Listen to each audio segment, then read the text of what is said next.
ওয়ালাইকুম আসসালাম। তোমার নাম কি? রাবিয়া। রাবিয়া খাতুন। তোমার নাম কি? সাদিয়া।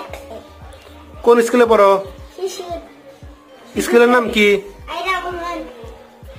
আচ্ছা, সকালে খাওয়া দাওয়া করছো? জি জি। কি খাইছো? ভাত। কি দিয়া খাইছো? গোস্ত দিয়া। আচ্ছা, 1 2 3 পারো? জি। একটু শোনাও তো। 1 2 3 পায়রা মাখান বিড়ি বিদ্যার আগুন পায়রা মাখান বাগুন বাগলে নাই বিসি পায়রা মাখান কেসি কেসিত নাই দাঁত